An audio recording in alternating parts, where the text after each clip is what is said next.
Sejam muito bem-vindos, boa noite. Hoje a gente tem aqui uma missão muito especial de encontrar vocês para discutir um tema super relevante. Mas eu vou fazer as honras aqui, é igual o Oscar, a gente chama o apresentador. Eu vou fazer as honras aqui de chamar o Gustavo Oliveira, nosso querido Gustavo, para apresentar nossa convidada da noite. Gustavo, com você. Olá, pessoal, boa noite. Então, temos aqui a honra de receber a doutora Nila Tainara Melo Lobão, que ela é médica, pediatra, alergista, imunologista clínica e pediatra, tem mestrado e doutorado em Ciências da Saúde, atualmente é professora adjunta da UFMA e tem um consultório que trabalha com pacientes na área de alergia e imunologia clínica. É um prazer recebê-la, doutora Nila. Foi uma indicação do colega Rossi Eric, né? A gente conversa muito sobre erros inatos da imunidade e a gente conversando sobre ele. Rapaz, tem uma médica aqui, parceira, que ela tem uma experiência muito interessante na área. Seria interessante que a gente pudesse abordá-la, né? E é desse contexto, né? Nós estamos vivendo essas mudanças em relação ao teste do pezinho, muitas discussões, o que vem aí de novidade na área de erros inatos da imunidade, e a sintometria vem junto, né? Não fazendo o teste do pezinho, mas fazendo um teste secundário. E aí a gente quer entender um pouco mais sobre esse universo dos erros inatos da imunidade, e com a palavra a doutora Nila. Primeiramente, eu queria agradecer a honra, como a gente estava comentando antes do início oficial aqui da nossa conversa, ninguém trabalha sozinho, e eu acho que o clínico, mais do que ninguém, precisa entender o quanto o laboratório dentro da Imuno ele é necessário, ele é imprescindível, e quanto mais a gente entende um pouquinho, né? Eu falo que eu sou meu conhecimento a nível de citometria, meu conhecimento a nível de exames imunológicos, ele é extremamente superficial, apesar da minha residência eu ter tido a professora doutora Rosimeire Nascas no meu pé em cima para me ensinar muito de bancada, mas ainda é muito superficial. Mas assim, eu estou aqui para a gente conversar um pouco e, por favor, sintam-se à vontade para que realmente seja uma conversa. E agradeço demais a honra do convite, principalmente a indicação do Eric, que eu falo que é um dos meus imunos que eu chamo de meu e que caminha junto, que eu mando caso, discuto clínica, e ele sabe muito, muito mais clínica do que muito médico por aí. E eu só quero Então, vou fazer uma compartilhar. palhinha, Lili. O Eric me mandou uma mensagem hoje à tarde falando que ele está com o bebê, né? E que ele ia tentar entrar e colocar o bebê online. Eu disse isso mesmo, venha já traz dele para a ciência. Comecem a colocar ele nesse nosso mundo. Vou compartilhar aqui a apresentação.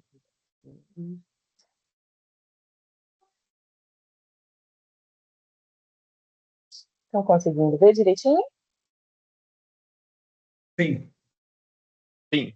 Ótimo. Então, me trouxeram aí o desafio de falar um pouquinho sobre os erros inatos da imunidade. E aí eu tentei trazer isso de uma forma em que a gente vai falar um pouquinho do suspeitar, então baseado em casos clínicos, ao confirmar, que aí é onde eu divido essa responsabilidade com vocês. Então, já me apresentaram, então vamos chegar logo direto aqui no conceito de erros inatos de imunidade humana. São causados, na maioria das vezes, por mutações monogênicas da linha germinativa, resultando em perda ou ganho de função da proteína codificada. Existem diversos tipos de herança envolvida nesses erros inatos da imunidade, então a gente pode ter herança dominante, recessiva, autossômica, ligada ao X, com penetrância completa ou incompleta, dependendo da situação em que se aplique, e a manifestação é extremamente variável.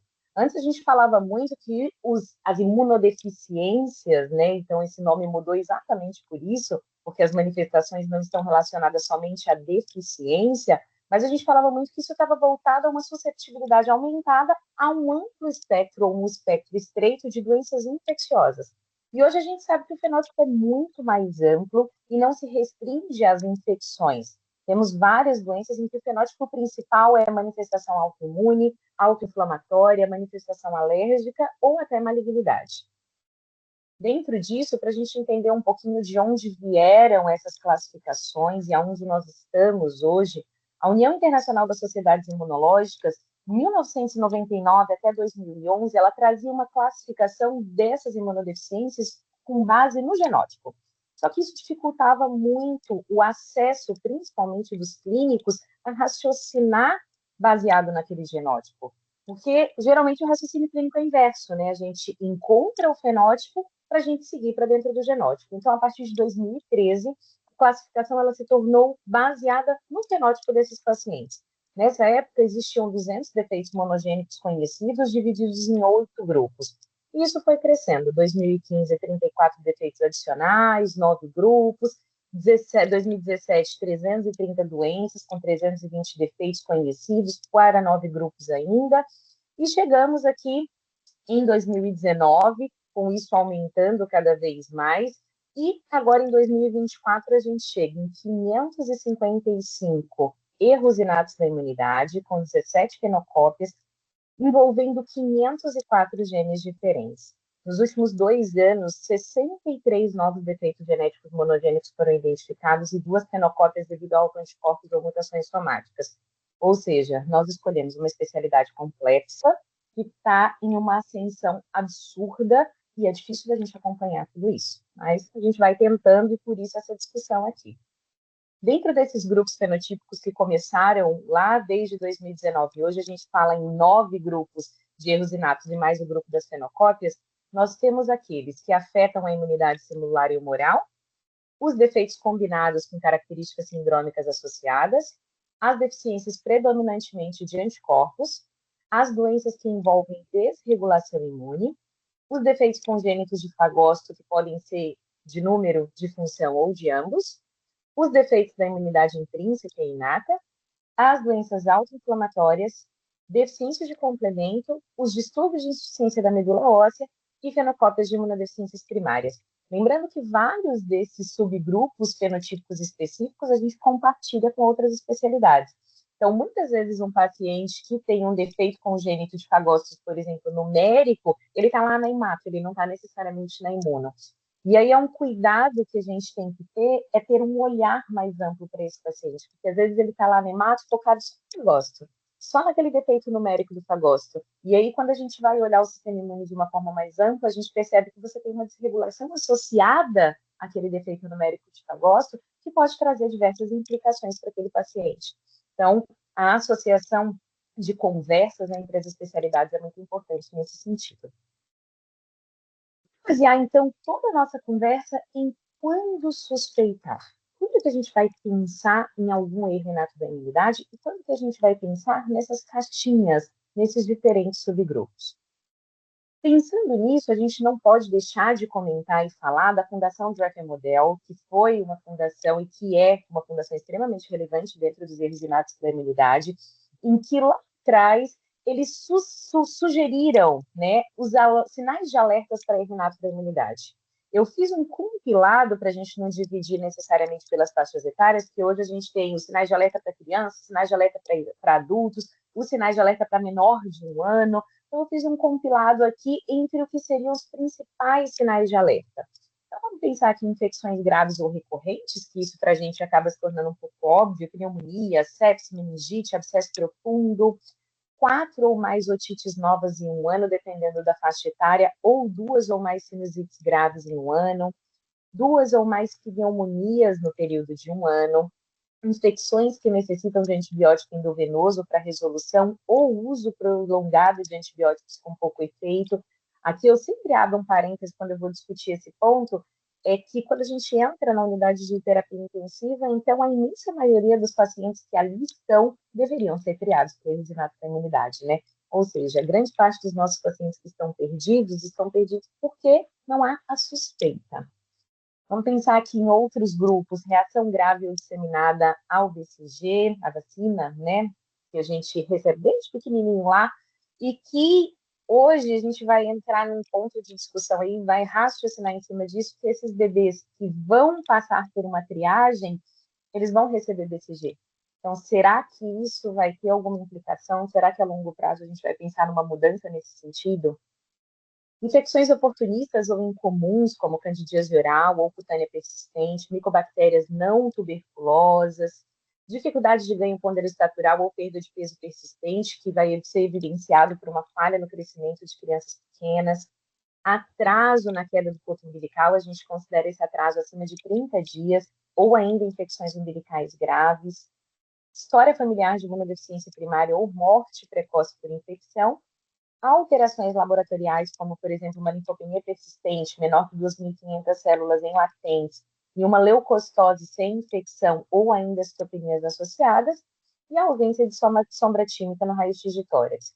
Então, esses seriam os sinais de alerta para erros inatos da imunidade. Mas quando a gente coloca isso aplicando a realidade clínica, isso traz à luz mais alguns detalhes. Antes da gente trazer os próprios casos clínicos, gostaria de trazer só alguns números para a gente pensar um pouquinho. Se a maioria dos erros inatos da imunidade individualmente é rara, coletivamente eles são mais comuns do que a gente geralmente pensa. Então, 1% da população pode ser afetada. No último estudo agora de 2024, os Estados Unidos fizeram uma tentativa de trazer esse número daquilo que a gente conhece, e aí eles trouxeram uma incidência de 6 a cada 10 mil pessoas. Se a gente for pensar, a incidência dos erros inatos da imunidade seria comparável à da leucemia. Aqueles pacientes com fibrose cística, eles representam 1 a cada 2.500, os erros inatos são mais comuns. E o hipotiroidismo, que já é triado junto com a fibrose cística no teste do pezinho, é 1 para cada 5.000. Então, os nossos pacientes com erros inatos, eles, na verdade, eles só estão perdidos no meio da população. Então, que a gente vai investigar isso. Pensando nessa investigação, clínica vai ser sempre soberana. Você precisa suspeitar. Para suspeitar, o correto é que se faça de forma adequada a anamnese e o exame físico desse paciente. Baseado nisso, você vai ter que ter um direcionamento dentro dessa anamnese. Então, idade de início dos sintomas é super importante para você tentar encaixar esse paciente em algum grupo. Tipo de infecção, os agentes suspeitos ou isolados, manifestações associadas, então a gente está falando só de infecções, ou a gente está falando de infecções de autoimunidade, suspeita de autoinflamação, e a história familiar. A gente fala que dentre todos os grupos de sintomas que sugerem a história familiar, pelo fato da maioria das condições serem monogênicas, ela se sobrepõe a todas as outras. E aí a gente vai tentar jogar esse paciente em alguma caixinha. Mas a gente entende de sistema imune, a gente sabe muito bem que nenhuma dessas coisas funcionam separadas. O sistema complemento não trabalha sozinho, no momento dele ali na resposta inata, o moral não trabalha sozinho, nem o celular, nem os fagosos.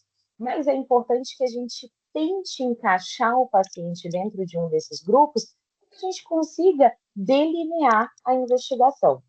Pensando nisso, a gente também está pensando em economia, né? Muitos de nós trabalhamos no serviço público e a gente sabe que não dá para sair criando tudo para todo mundo. O correto é que a gente tenha uma suspeita e direcione a nossa investigação. Pensando nisso, então, a gente tem que pensar primeiro o que é mais comum.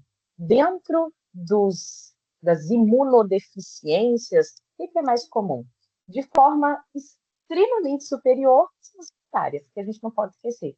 Então, quando se pede um exame para investigação do sistema imunológico, tem que entender qual é o contexto do paciente. A maioria dos laboratórios costumam ter esse cuidado, né? Que medicamentos que o paciente está tomando? Então, é um paciente em uso de corticoide crônico, um paciente em uso de anticonvulsivantes, sulfasalazina, agentes maláricos, penicilaminas. Todas essas medicações podem interferir naquilo que a gente vai encontrar de resultado. Outras situações, por exemplo, como doenças perdedoras de proteínas, a desnutrição, infecções virais, o HIV aí já é muito claro para a gente, mas, por exemplo, o citomegalo, um Epstein-Barr, sarampo, rubéola, tudo isso pode interferir naquilo que a gente vai encontrar e a clínica pode mimetizar uma situação de uma imunodeficiência primária. Dentro dos erros inatos da imunidade ou imunodeficiências primárias, o mais comum em disparado seriam as deficiências de anticorpos. Então, a gente tem uma prevalência estimada aí de 45% só desse grupo, que seria o terceiro grupo. 54 condições genéticas relacionadas a ele. E aí as principais doenças que a gente vai conversar seriam a gama-globulinemia e a imunodeficiência comum variável. Como segundo grupo, os defeitos combinados, né? Aqueles defeitos combinados com ou sem características sindrômicas, com 115 condições genéticas envolvidas, e aqui estariam os nossos SPIDs, as imunodeficiências combinadas graves, por vários tipos específicos, e a síndrome de Scott-Aldrich como um outro exemplo. Na sequência, os defeitos de Fagosto, seguidos pelo complemento, desregulação imune, as autoinflamatórias, que vem subindo o diagnóstico, né? As pessoas estão conseguindo diagnosticar mais, então eu acho que isso não deve demorar, a gente ter um aumento desse número, cada vez está se estudando mais. Os defeitos de imunidade inata, em que a gente tem uma limitação muito grande ainda do ponto de vista de laboratório e de diagnóstico, as falências de medula óssea e as fenocópias. Então, agora vamos para as nossas histórias. Era uma vez os nossos casos. Primeiro casinho. Um menino de 2 anos, internado por pneumonia e febre prolongada. A imagem radiográfica dessa criança mostrava uma condensação lobar realmente de uma pneumonia, que, teoricamente, em 99% dos casos, seria uma criança que não chamaria a atenção para um erro inato da imunidade. Isso evoluiu com uma síndrome de pele escaldada, neutropenia e sepse. E essa era a criança. Então, era uma criança que chamava atenção, assustava, porque tinham lesões extremamente visíveis. Por um acaso, uma colega que frequentava esse ambiente dessa terapia intensiva suspeitou de um erro inato da imunidade e solicitou alguns exames. Pensando nesses exames iniciais, ela pediu IgG, que resultou em 40 miligramas por decilitro, o PP3 para a faixa etária da criança era de 526, um IgM de 30 e um IgA menor que 7. Essa criança foi, então, diagnosticada com a gamaglobulinemia congênita, recebeu imunoglobulina endovenosa e, como eu costumo dizer, uma imunoglobulina bem indicada, ela realmente é salvadora. Hoje essa criança já é adolescente, tá? Já é um grandinho. Eu tive a oportunidade de acompanhá-lo por um tempo ao longo da minha residência. Pensando no defeito humoral, geralmente a gente tem uma idade de início ali que vai depois dos 6 meses, porque eles recebem imunoglobulina materna, principalmente aqueles que nascem a termo, né? Os prematuros costumam ter uma manifestação um pouco mais precoce, ou eles podem ter um defeito que não seja uma supressão completa da produção da imunoglobulina. Então, eles podem se manifestar no final da infância, podem se manifestar na fase adulta. Essa imunoglobulina ela pode só não funcionar de forma adequada e não necessariamente ser baixa quantitativamente. Então, tudo isso a gente tem que pensar quando a gente está diante de um paciente nessa situação. A maioria não vai ser tão escrachada assim como esse paciente que eu trouxe. Os patógenos mais frequentes envolvidos, então, dentro do grupo de vírus seriam os enterovírus, as bactérias, aquelas bactérias encapsuladas, a gente fala muito aqui no sintoma de via aérea superior, via aérea inferior, né? Os fungos não costumam ser os patógenos mais relacionados aos defeitos humorais, e lembra muito desses pacientes, principalmente quando a gente tem deficiência de IgA, nas giardíase e nos criptosporídeos. Os órgãos mais afetados, então, seriam as infecções pulmonares, gastrointestinais, questões de malabsorção, artrites, principalmente quando a gente fala de uma deficiência comum variável, que costuma vir com uma autoimunidade ali mais importante, e aí a gente traria essa autoimunidade, linfoma, timoma, e a paralisia pela vacina da polio oral, quando a gente não consegue conter aquelas vacinas, algumas vacinas que são por patógenos atenuados. Pensando nesse grupo de humoral e trazendo, então, a clínica agora para como a gente segue, como a gente geralmente costuma fazer a investigação, como triagem inicial, a maioria desses pacientes são submetidos a um hemograma completo, né, dosagem quantitativa de imunoglobulinas, então IgA, IgM, IgG, IgE, a resposta vacinal para antígenos proteicos, que se a gente for considerar como qualidade de avaliação, a gente testaria muito mais o tétano. Porém, a gente tem uma limitação, porque a maioria dos convênios não cobre, é mais difícil da gente conseguir via SUS em alguns locais, então a gente acaba usando o sarampo e a rubéola ali na maioria dos casos. A resposta antígeno natural pode te dar uma noção e uma boa visão, principalmente naquelas crianças menores ou quando eu tenho limitação na solicitação de exames, e a resposta vacinal ao antígeno polissacarídico naqueles maiores de 2 anos. Aqui eu vou só fazer um adendo. A gente está vivendo uma situação vacinal em que vai ficar difícil a gente fazer o diagnóstico da deficiência do anticorpo específico ou do anticorpo voltado para o antígeno polissacarídico, porque nós viemos de uma pneumo 7, que evoluiu para uma pneumo 10, para uma pneumo 13, 15, e agora nós temos a pneumo 20 conjugada. Então, é muito difícil que a gente consiga fazer um comparativo com a pneumo 23, que era só uma vacina de polissacarídeo, porque eu só tenho 3 serotipos de diferença. Então, vai ser muito difícil agora, com essa evolução das vacinas, para quem tem acesso já a essa pneumovinte, a gente conseguir fechar esse diagnóstico específico utilizando os sorotipos do pneumococo. A gente encontra, então, essas imunoglobulinas baixas com resposta vacinal ausente. Aqui eu já coloquei um CREC para sugerir o que a gente poderia pensar a nível aí de triagem, né? Mas não vamos comentar sobre ele agora. A gente vai fazer geralmente a imunofeno de B. Então, o CD19, vamos dosar CD19. Se esse CD19 for menor que 2%, eu vou pensar numa gama. Lógico que dentro do contexto clínico. Se esse CD19 for acima de 2%, eu vou pensar numa imunodeficiência comum variável. Quando eu tenho IgG e IgA baixas com uma resposta vacinal normal, ou seja, quantidade baixa, mas com função ok, eu vou avaliar esse imunofeno de B. Se esse imunofeno de B for acima de 2%, eu posso pensar numa criança pequena numa hipogama transitória. Então, aquele paciente menor de 4 anos, às vezes até prolonga um pouquinho, pode ser só uma hipograma transitória, porque a quantidade não está boa, mas funciona direitinho. Se eu tenho só IgA baixa, naquele paciente acima de 4 anos, porque até 4 anos eu tolero que essa IgA seja menor que 7, e aqui um ponto que às vezes a gente precisa mandar cartinha para o laboratório, porque coloca assim, o kit que usa menor que 14, menor que 20, só que eu preciso para diagnóstico menor que 7. Então, às vezes a gente geralmente manda uma cartinha para o laboratório. Eu queria o valor real, não sabe que dá mais trabalho, né? Mas a gente pede, eu queria o valor real para a gente conseguir realmente fechar diagnóstico. Então, na criança acima de 4 anos, um IgA menor que 7 é considerado critério para deficiência seletiva de IgA. O IgM normal ou alto, com um IgG e um IgA baixo, eu coloquei aqui na deficiência humoral, mas esse grupo específico não faria parte daqui. A gente tem que pensar na síndrome de hiper-IgM, que é uma deficiência combinada. Mas a suspeita inicial, o fone não está querendo ficar, desculpa, a suspeita inicial vai se dar por uma investigação humoral. Mas a clínica desse paciente aqui é uma clínica de defeito combinado. Aquele paciente que tem IgG normal ou um pouco baixo, eu vou pensar ou numa deficiência específica ou numa deficiência de subclasses. Hoje a gente está tendo bastante paciente, tem aumentado muito o número de pacientes que têm deficiência de IgG2 sintomático. Quando eu fiz residência, alguns anos atrás, sou bem jovem, então não faz tanto tempo assim, a gente falava pouco nesse perfil de paciente, porque a gente sempre costumava dizer assim, mas uma IgG, uma subclasse, consegue compensar a outra.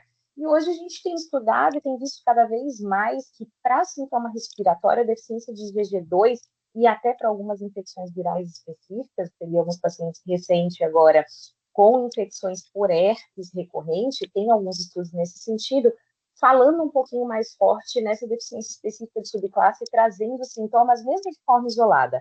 Óbvio que quando vem associado a uma deficiência específica ou associado a uma deficiência de IgA, aí costuma o sintoma ser mais importante para a gente conseguir raciocinar em cima disso. Então, seguindo agora, vamos pensar num outro paciente. Vamos mudar a chavinha agora. Um lactente de sexo masculino, 45 dias de vida. Há 2 dias ele vem apresentando febre, letargia, hipotonia, vômitos, recusa alimentar e diarreia. Então, a gente acabou de sair ali do período neonatal, é um paciente que a gente geralmente fica com o olho muito grande, nesses bebês muito pequenos, porque eles evoluem de forma muito grave e muito rápida. No exame físico, era um paciente com taquicardia, frequência cardíaca aumentada, taquipneia, respirando muito rápido, baixo peso e sinais de hipoxemia. Esse paciente aqui é de um artigo que eu peguei, que eu achei muito interessante, essa tentativa de resposta sem diagnóstico ainda. Então, é um paciente que chegou com 45 dias de vida, com os leucócitos de 400, sem conseguir nem fazer diferencial, e aí depois ele tinha um leucócito de 600 com 94 neutrófilos em número absoluto, e ele segue, apesar do estímulo do uso de G-CSF, com leucócitos extremamente reduzidos, com neutrófilos muito baixos. Esse paciente tinha também uma linfopenia associada pela sepse, e foi um paciente que, infelizmente, aos 66 dias de vida, ele evoluiu com estoque séptico e foi a óbito, mas se conseguiu fazer o aspirado de medula desse paciente. Ele tinha uma hipoplasia de série granulocítica acentuada, comparada na maturação e consequente ausência de neutrófilos maduros, com sinais de transformação megaloblástica leve. Então, era um paciente que realmente, apesar dos estímulos, ele não ia responder. Então, aqui a gente tem um defeito muito claro, grave, da neutropenia congênita. E pensando num outro lado aqui desse mesmo grupo de pacientes, vamos falar de um menininho de 1 ano e 9 meses, único filho de pais não consanguíneos. Ele, no momento da primeira avaliação, ele tinha 7 internações hospitalares. Já tinha tido 4 pneumonias, uma com derrame pleural e choque séptico. Com 1 mês de vida, ele teve uma estafilococcea. Tinha feito uma biópsia de um gânglio cervical à direita, que estava presente desde os 2 meses e ficou configurado uma BCG-IT. Esse paciente, no momento da avaliação, tinha um abscesso perianal e tinha uma fístula. Apresentava uma adenite bacteriana associada à osteomielite e uma TB ganglionária óssea, ao longo da evolução dessa última internação. A mãe tinha uma história de que ela teve algumas pneumonias na infância e apresentou vários episódios de furunculose. Eu falo que poucas vezes na vida a gente tem a oportunidade de pegar um caso que ele casa praticamente com todos os artigos voltados para essa doença. Então, esse mocinho, ele tinha uma doença granulomatosa crônica, que na época nós não tínhamos DHR aqui no Maranhão. A gente conseguiu levar o sangue com aquela viabilidade curtíssima, chegar lá em São Paulo, fazer o diagnóstico. Esse paciente transplantou, infelizmente, pós-transplante, a BCG não permitiu que eles ainda estivessem aqui conosco, mas é um paciente aí que a gente configura, então, os nossos defeitos de fagócitos funcionais. Então, trouxe um exemplo de defeito quantitativo e de um defeito funcional. É muito interessante a gente ver que nos defeitos de fagócitos, a idade de início ela vem sempre precoce nos defeitos mais graves. E aí a gente tem infecções bacterianas por Staphylococcus aureus, Pseudomonas, Nocardia, Salmonella, Serratia, Klebsiella, e também uma forte predisposição à infecção fúngica. A maioria das vezes as apresentações vêm como celulite, abscesso, adenite, periodontite, osteomielite, e em algumas situações específicas, como por exemplo na deficiência de adesão leucostária, na LAD, a gente pode ter um retardo importante na queda do corpo umbilical, com um aumento, com uma elevação numérica sérica desses neutrófilos. E ainda há uma associação com dificuldade de cicatrização por todo o mecanismo ali de falta de migração, ou mecanismo funcional ou quantitativo desses fagócitos.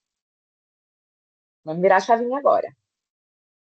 Vamos pensar agora em como triar esse paciente. Então, a triagem clássica é o hemograma. Se a gente está falando de quantitativo, aqui está feito o diagnóstico. Eu falo que é a forma mais tranquila do ponto de vista de laboratório, é quando a gente tem um defeito quantitativo grave de fagócito para a gente conseguir fechar diagnóstico.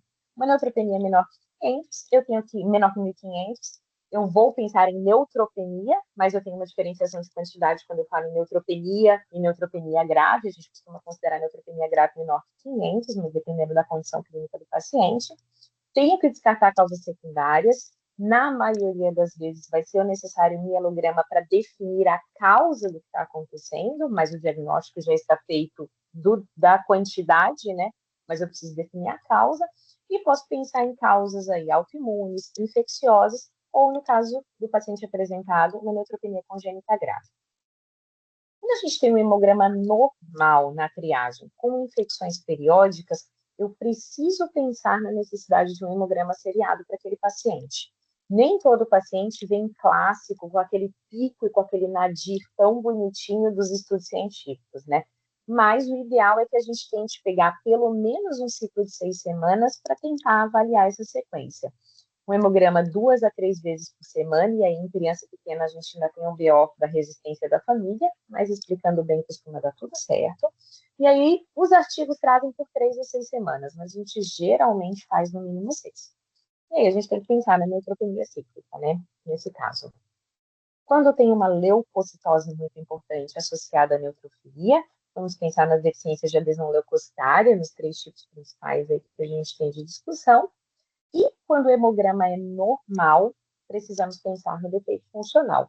E aí, dentro do defeito funcional, entra a dihidrorodamina como, eu falo que a maior dificuldade em termos de diagnósticos. Aqui no Maranhão, até pouquíssimo tempo, a gente estava sem, aí um laboratório começou a fazer, pouco tempo depois já faltou algumas alguns componentes para a gente fazer, então a gente já ficou sem de novo, mas agora que vai voltar.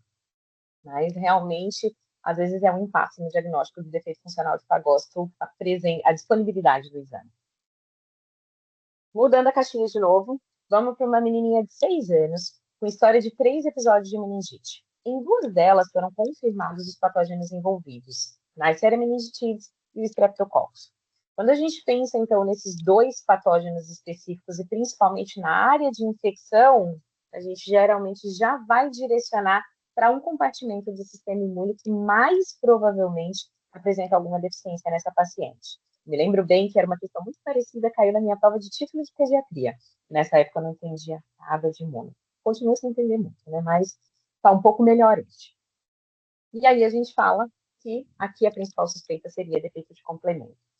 A idade de início pode ser qualquer idade, porque a gente tem diversos pontos da cascata que podem ter alguma alteração. Quando a gente fala em infecções como manifestação, seriam mais voltadas para bactérias encapsuladas, então, Strepto, Hemófilos, Neisseria.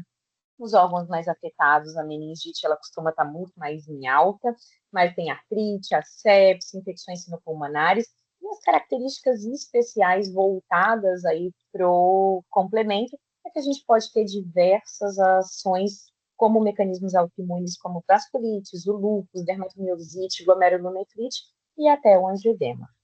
Falando um pouquinho de angioedema, como é uma das grandes linhas de pesquisa que eu atuo, eu não posso deixar de falar que, como defeito de sistema complemento, a gente tem que pensar em pacientes com angioedemas de repetição, que fazem sintomas, por exemplo, em face, esses angioedemas realmente absurdos, sintomas gastrointestinais, de extremidade, genitália, ou até de via respiratória, incluindo a glote, que são refratários ao tratamento com anti-histamínico e corticoide, é necessário pensar no angioedema hereditário.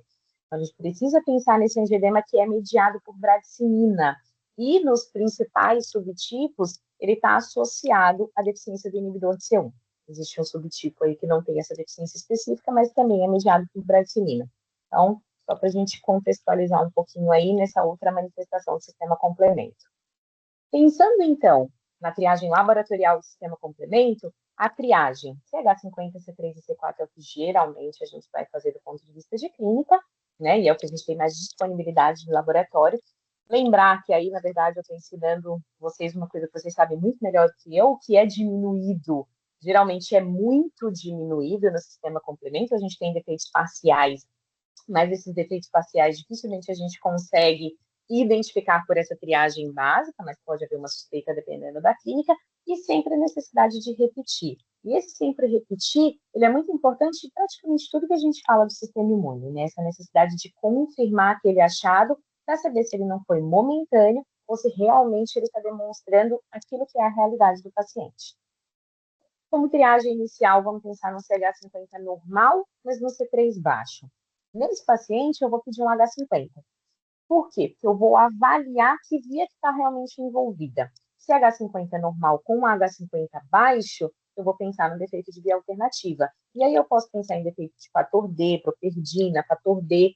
Do ponto de vista de laboratório clínico, a gente tem uma certa dificuldade aí no acesso a esses fatores específicos. Até porque a demanda é muito baixa, né? Poucas pessoas conseguem investigar o sistema complemento e é um tipo de erminato mais raro. Então, realmente, a demanda é menor, mas em laboratório de pesquisa a gente costuma conseguir fazer quando é necessário.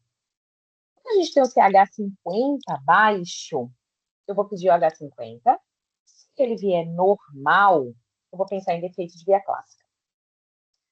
E aí eu vou pensar principalmente no defeito de C2, C1Q, C1R, C1S. Quando a gente tem o H50 também baixo, eu vou avaliar C3.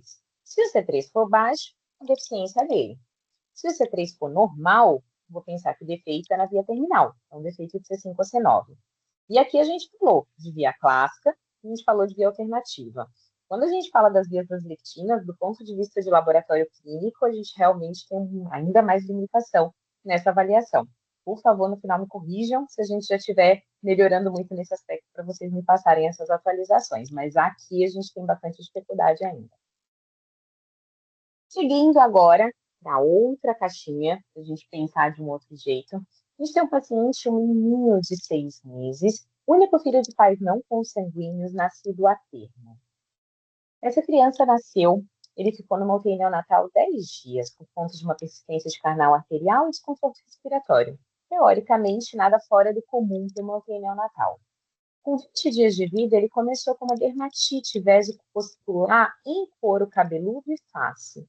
E aí, por conta dessa dermatite, ele sofreu 2 internações. Elas foram complicando, com 3 meses esses quadros estavam extremamente recorrentes e ele começou a ter sintomas respiratórios também recorrentes. Com 4 meses, ele passou em avaliação, foram contraindicadas vacinas vivas, iniciado profilaxia antibiótica, e com 6 meses essa criança evoluiu com uma pneumonia com derrame pleural e BCG-IT. Essa criança foi submetida a algumas avaliações laboratoriais, e aí ele tinha uma eosinofilia muito importante de 1549 para uma faixa etária bem precoce, e vários outros exames foram solicitados. Dentro desses exames, eu acho que vale a pena a gente comentar um pouquinho algo que eu vou aprender mais do que ensinar, mas como me coube falar para vocês, vou trazer algumas informações do que a gente, como clínico, observa nesses exames. Então, a imunofenotipagem de linfócitos é um exame realizado por citometria de fluxo, que permite identificar e quantificar subpopulações de linfócitos no sangue periférico. Ele é fundamental na avaliação dos erros inatos da imunidade, imunodeficiências secundárias, avaliação de microproliferações e algumas neoplasias hematológicas. A gente vai buscar o quê? Os marcadores principais de cada subgrupo de linfócito, pensando no CD3 como uma imunidade celular geral, falando de uma forma bem básica, aqueles com marcadores CD3 e CD4 positivos, avaliando ali o que seria o T-helper ou linfócito auxiliar, que regulam nossa resposta imune. Aqueles que têm CD3 e CD8 positivos, eu vou estar buscando identificar os linfócitos citotóxicos, que vão estar relacionados à destruição de células infectadas. Os nossos linfócitos B, que eles vão ter como marcador principal CD19 ou CD20 positivo, em que você vai ter a produção de anticorpos, e naqueles NK, que a gente sabe que são na resposta imune inata citotóxica, então ele não tem CD3 positivo, é um CD3 negativo, mas ele vai ter CD16 ou CD56 positivo. Então, é isso que a gente, enquanto clínico, solicita, né, para tentar avaliar esses linfócitos de forma mais detalhada. Como regra geral, eu costumo trazer para os residentes da Imuno que a contagem absoluta ela é mais confiável para avaliar a deficiência verdadeira de uma subpopulação linfocitária. A porcentagem ela pode ser enganosa em algumas situações de linfocitose ou linfopenia global, mas vou trazer uma exceção. Por quê? Porque ela reflete a proporção entre os subconjuntos, não o valor real. Vou dar um exemplo. Um paciente com linfopenia ele pode ter 40% de linfócito B, mas o número absoluto é 80 células, o que é muito baixo. Então, eu preciso dessa avaliação absoluta para tentar raciocinar o que realmente está com defeito. Mas eu tenho que tomar cuidado também, porque em algumas situações de linfopenia global, um subtipo desproporcionalmente mais afetado, a porcentagem pode me indicar qual linhagem está seletivamente reduzida, mesmo que todas estejam baixas em número absoluto. Vamos observar aqui esse contexto. Um paciente com um total de linfócitos de 445, que é um número extremamente baixo, né? Dependendo da faixa etária, mais assustador ou menos assustador. Mas aqui eu tenho um CD3 com 90%, representando, apesar da contagem absoluta muito baixa, representando 90% das células. Eu tenho um CD19 representando só 4%, enquanto o esperado era pelo menos 10 a 20%. Então, apesar de uma linfopenia global, eu tenho uma linhagem seletivamente mais reduzida. Então, nesses contextos, o percentual também é relevante. Então, nessa situação, eu sempre costumo trazer para os residentes, principalmente, né? Mas quando a gente está dentro do contexto clínico, o quanto anotar daquele resultado laboratorial é importante, o quanto transcrever aquilo para o prontuário, para o raciocínio clínico da consulta seguinte. E aí a gente fala um pouquinho também da relação CD4 e CD8, em que o valor normal ali vai ser entre 1,5 e 2,5, dependendo da faixa etária, mas que em algumas situações, só olhar para essa relação, talvez já te traga alguma interpretação clínica. Um CD4 muito baixo, ele pode estar comum, ele é muito comum ali no HIV, a gente vai pensar em algumas imunodeficiências combinadas, uma desnutrição grave, e o CD8 está muito elevado em contraste com aquele CD4 baixo, eu tenho que pensar em algumas infecções virais crônicas, como, por exemplo, citomegalo, Epstein-Barr ou ainda o HIV nesse CD8 compensatório. Ou seja, essa relação invertida CD4-CD8, ela vai ser sempre um sinal de alerta, especialmente naquele paciente que essa relação estiver persistentemente invertida.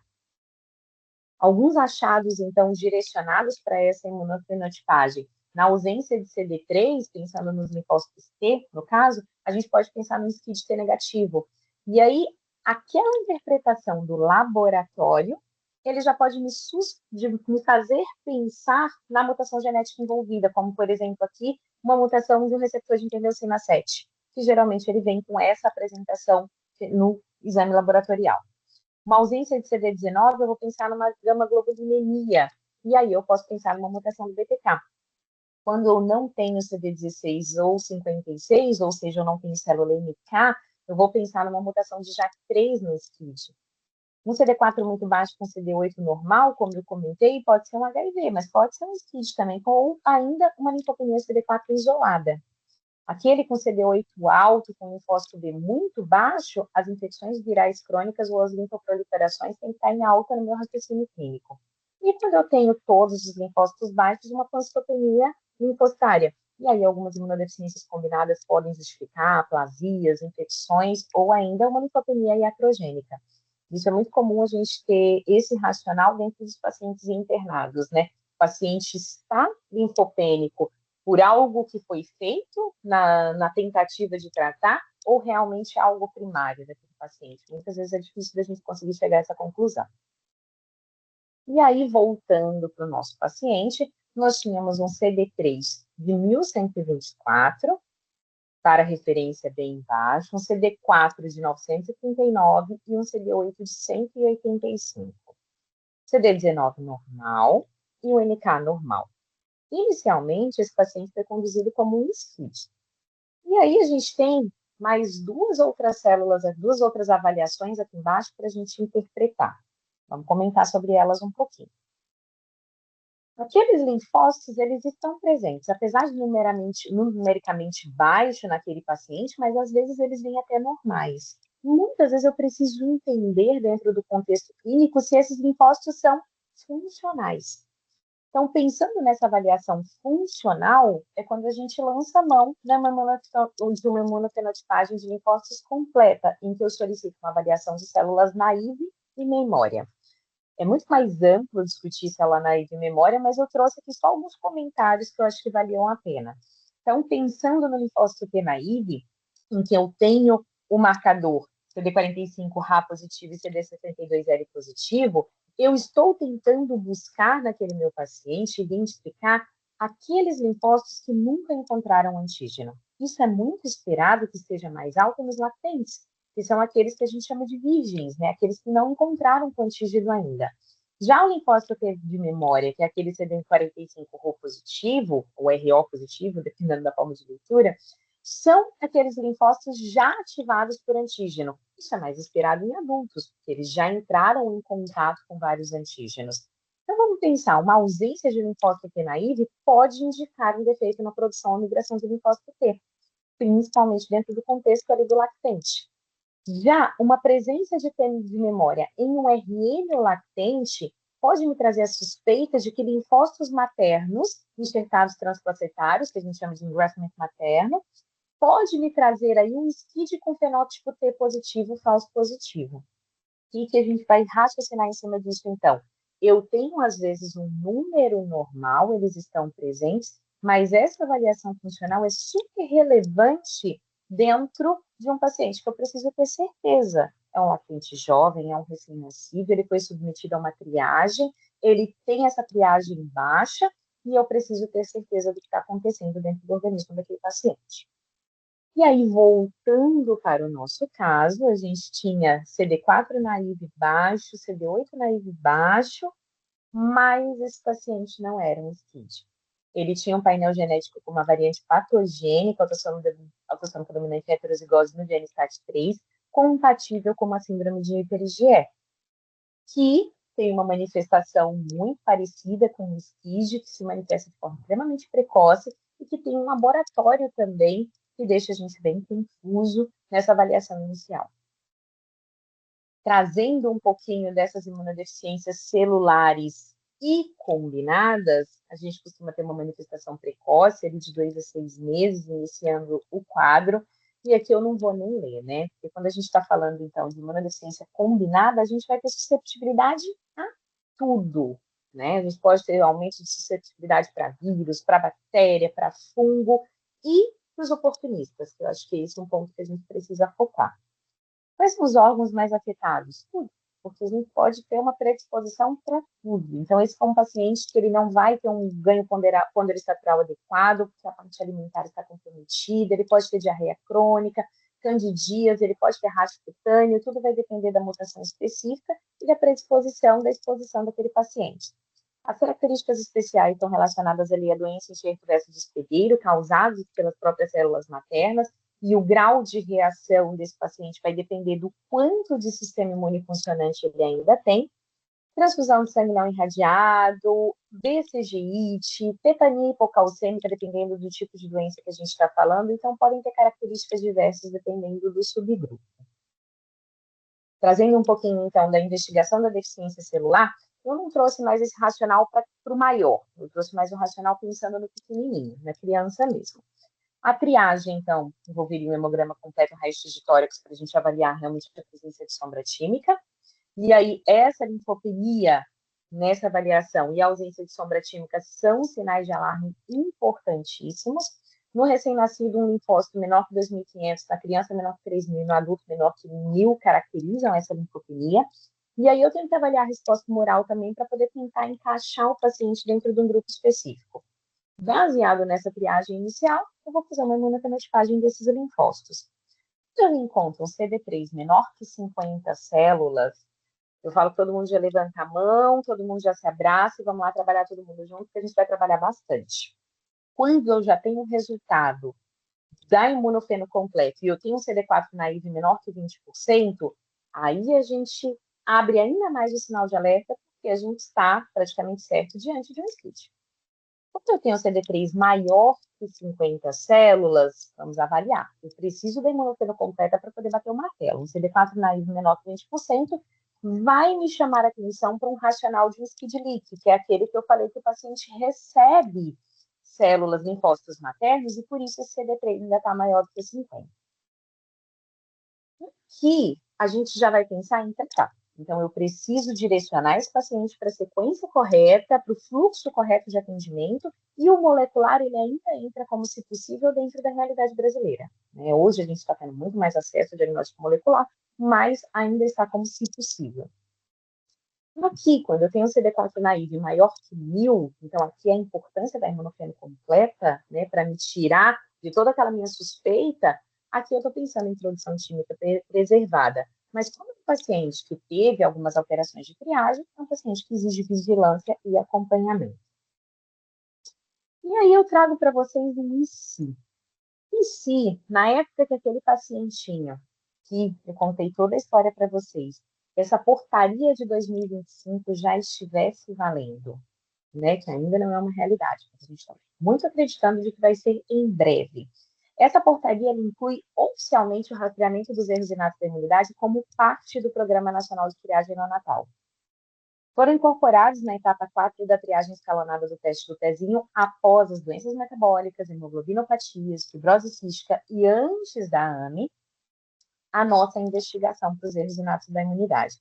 Isso significa que com a evolução do PNTN, todos os recém-nascidos poderão ser rastreados para suspeita de erros inatos da imunidade em fase pré-sintomática, assim como já ocorre com todas as outras doenças. Eu falo que isso traz uma esperança muito grande, mas também um peso da responsabilidade, que é organizar esse fluxo para que essas crianças sejam realmente diagnosticadas e que o fluxo aconteça para que elas consigam ser tratadas e que a gente não fique com a bomba na mão. E aí, quando a gente pensa se isso realmente tivesse acontecido, talvez aqui, antes de tudo aquilo, a gente pudesse ter tido um TREC e um CREC. E aí, se a gente tivesse esse TREC e o CREC, a gente vai conversar um pouquinho sobre o que é, o desfecho poderia ter sido diferente. Quando eu falo de TREC-TREC, eu tenho uma inspiração da professora doutora Carolina Aranda, uma mentora que é chefe da Unifesp, em que ela sempre traz uma imagem parecida com essa, que eu falo que é a melhor forma para a gente conseguir visualizar o que é o TREC-TREC. Então, a gente imagina o nosso gene-fonte com essas bolinhas da centopeia, e quando eu preciso formar um gene novo, eu vou fazer seleções de bolinhas específicas para poder conseguir formar esse gene novo. E o TREC nada mais é do que o que sobra. Então, ele seria um lixinho genômico. Trazendo isso para um contexto um pouco mais aprofundado do tema, quando a gente tem uma produção normal no indivíduo de linfócito T, eu vou ter bastante TREC, porque eu vou ter bastante lixinho. Então, eu tenho aqui no processo de formação desse linfócito T, aquilo que a gente chama de recombinação VDJ, gene, e aí eu vou formar uma excisão naquele pedaço, no momento da produção do linfócito T. E esse círculo excisionado, por isso TREC, esse círculo excisionado do linfócito T é o que eu vou conseguir quantificar. Naquele paciente que aparentemente está saudável, mas ele tem SCID, a produção de linfócito T é baixíssima, ou seja, a produção dos lixinhos ou dos círculos excisionados também é baixa. Quando a gente traz isso para a informação do linfócito B, é exatamente a mesma realidade. Só que aqui no lugar de TREC, eu vou ter o TREC. Quanto mais a gente estuda um pouquinho os TRECs e os CRECs, a gente percebe que o TREC ele é realmente bem mais fidedigno e o CREC ele é um pouco mais sensível a essa variabilidade. Então, a interpretação do CREC, que é a do linfócito B, ela exige um pouquinho mais de cautela. Mas enquanto triagem, é excelente, porque já preciso de um direcionamento. Então, muitos desses pacientes podem ser falsos positivos, os do CREC, mas como triagem, está muito bom a gente ter uma direção para seguir. E aí, pensando naquele paciente específico, o TREC dele não veio zerado, mas baixo, um TREC que chamaria atenção. Se esse TREC não tivesse sido realizado lá na frente, que foi realizado já com ele grandinho, ele poderia lá na triagem neonatal ter tido uma suspeita diagnóstica e a gente ter um racional clínico muito diferente, muito mais precoce naquela situação. Pensando nisso, então, o que a gente pensa aí a nível de teste do pezinho é voltado para aqueles pacientes que tiverem, então, um TREC normal, rastreio negativo, segmento na rede básica, acompanhamento, vida normal, como a gente já faz com os demais exames do teste do pezinho. Aqueles pacientes com TREC baixo, ou muito baixo, ou moderado, eles entram como suspeita de herniato da imunidade. Esses pacientes deveriam ser direcionados para o acompanhamento especializado, submetidos a uma imunofenotipagem com citometria de fluxo. Se isso vier normal, ele vai voltar para o especialista e aí vai ser definido a conduta e o segmento daqueles pacientes. Se isso vier alterado, aquele paciente especialista numa imunodeficiência, provável imunodeficiência combinada grave, já vai conseguir dar a sequência daquele paciente. Então, as profilaxias, elas seriam iniciadas de forma extremamente precoce, o cadastro no REREME também, e o segmento adequado para um possível transplante nesse paciente. Isso, infelizmente, ainda não é a realidade brasileira como um todo, mas nós já temos instituídos no Brasil essa situação a nível de Distrito Federal acontecendo e a nível de São Paulo capital. Então, hoje já é uma realidade o TREC e o CREC nessas duas localidades. E sabendo disso, a gente percebe que o teste do pezinho pode salvar a vida de um bebê com defeito grave na imunidade. Inclusive, já salvou a desse. Esse foi o primeiro bebê diagnosticado com SCID no Distrito Federal e ele foi transplantado e ele segue em acompanhamento e segue bem. O que eu acho que é mais relevante do ponto de vista clínico da gente entender nessas crianças é que quanto mais precoce o transplante, melhor é o prognóstico desse paciente. Então, a triagem precoce realmente muda todo o caminho que esse paciente vai percorrer, tanto de sobrevida como de qualidade de vida. Então, era isso que eu queria trazer para vocês, e aí todos nós trabalhamos geralmente com esse tipo de doença, então nós trabalhamos com doença rara. Então, a doença ela pode ser raro diagnóstico? Não. E esses nossos pacientes, essas pessoas, eles são nada diante de uma população estatisticamente, mas dentro da casa delas, elas são 100%, elas são únicas. E cabe a gente, enquanto profissional da saúde, enquanto imunologista, enquanto na clínica, enquanto no laboratório, trazer isso à luz, trazer os nossos raros à luz. Muito obrigada. Nós que agradecemos. Nila, foi Sensacional, Nila. sensacional. Sensacional. Eu tô assim, de queixo caído. Que show, que aula magnífica. Muito, muito obrigado. Você fez realmente um passeio, né, por um tema tão profundo e contou a história do nosso Brasil, né? Trouxe uma esperança aí. Desculpa, Gustavo, te atropelar, mas assim, eu fiquei muito, muito assim, empolgado com isso. Pois é, deveria ter cobrado ingresso, né? Porque foi show. É Muito verdade. obrigado, doutora Nila. Fantástico essa discussão, tanto o segmento clínico quanto da parte laboratorial.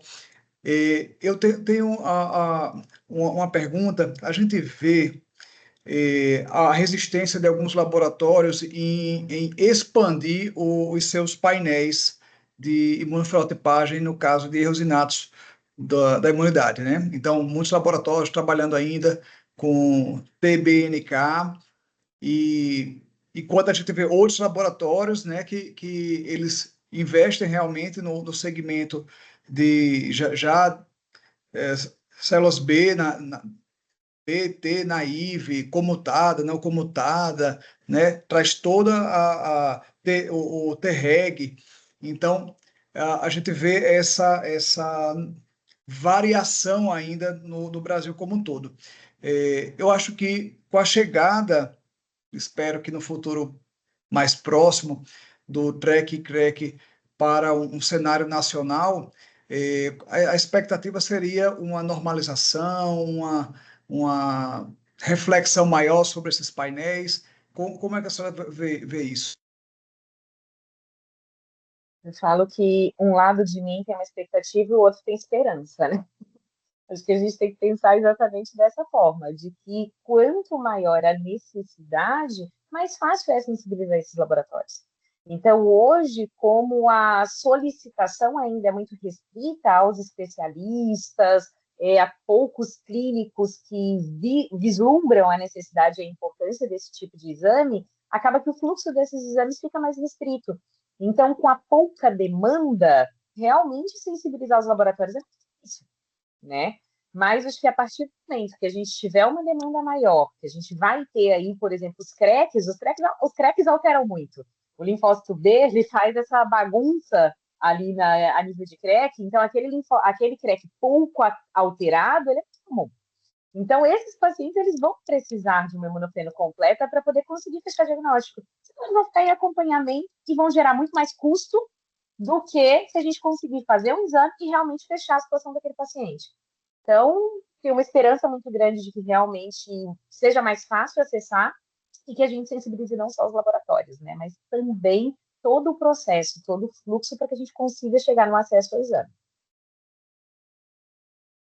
É verdade. E eu acho que, como a gente tem esse exame, imunofenotipagem de linfócitos, e também tem, vamos dizer, um similar, que é a imunofenotipagem oncohematológica, que tem muito mais parâmetros, muito mais anticorpos envolvidos nos seus painéis, e já cadastrados no SUS, já com códigos de APAC, de pagamento, é só uma questão de trabalho, né, no nível da médico, da decisão do SUS, para construir esse fluxo, né? Porque assim, já que agora, graças a Deus, né, regulamentado, então a ideia, na verdade, é capacitar os laboratórios, né, de todas as unidades da federação, dotá-los de reagentes, né, necessários, treinar toda a equipe e deixar isso funcionando e sendo exemplo aí para o mundo. Deus.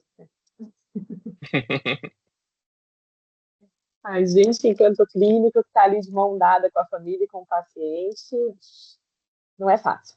Realmente não é fácil quando a gente barra no diagnóstico, fechar o diagnóstico, e muitas vezes esse impasse faz com que a gente não consiga tratar de forma adequada, porque é muito difícil a gente conseguir bater o martelo e indicar um transplante precoce numa criança quando a gente não tem uma imunofeno complexo na mão. Então, E o tempo urge, né? A sequência seria um hemograma, pensando hoje, um hemograma bem feito, né, que trouxesse esses indícios, seguido de uma imunofeno BTNK, e aí, na sequência, uma imunofeno para confirmação e também mais completa, e, se necessário, um painel molecular, né? Esse painel molecular, ele não está contemplado ainda no teste, né, do pezinho, nessas complementações, mas acredito que seja uma consequência natural do que virá, né? Porque, como a senhora bem falou, vários desses diagnósticos, é necessário a confirmação molecular até para a indicação de transplante, de tratamentos mais específicos.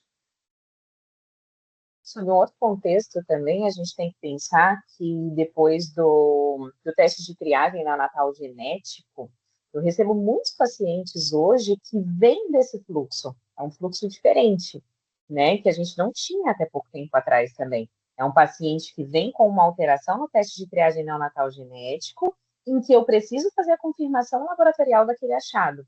Né? Então, também é um fluxo que vai me gerar necessidade aí de um TBNK, mas também do naive memória, né? Para a gente realmente criar esse paciente de forma adequada. E esse fluxo tem aumentado muito, porque são pacientes que eles vêm com alguma mutação para SCID e que eu preciso ter certeza se aquela mutação tem alguma relevância clínica ou não. Então, aí eu falo que aí eu brinco que eu tenho que ter, além do meu imuno de bancada, eu tenho que ter o geneticista para chamar de meu para trabalhar junto, né? É o pacote. É uma equipe multidisciplinar, né? Todo mundo dando as mãos, igual você disse, vamos levanta as mãos e vamos trabalhar, né? Eu acho que essa em prol, né, da saúde aí de todos os pacientes e da nossa saúde mental também, porque a gente tem, né, também o prazer de ajudar aí, que é para isso que a gente está aqui. Olhando Gente, aqui o passamos chat. 7 minutinhos aqui. O chat só tem aula sensacional, elucidativa, aula linda, parabéns, fantástico. Só elogios para a Nila. Nila, muito obrigado. Agradecer também ao Rossi Eric, né, pela indicação maravilhosa. Obrigado pela sua aula fantástica e realmente muito esclarecedora. Acho que muitas pessoas agora vão olhar para os erros inatos da imunidade. Eu só quero dizer imunodeficiência, mas fazer o quê? Você é velho, você é velho. De outra maneira. Muito obrigado. Obrigado, gente. Boa noite. Boa noite. Boa noite. Boa noite.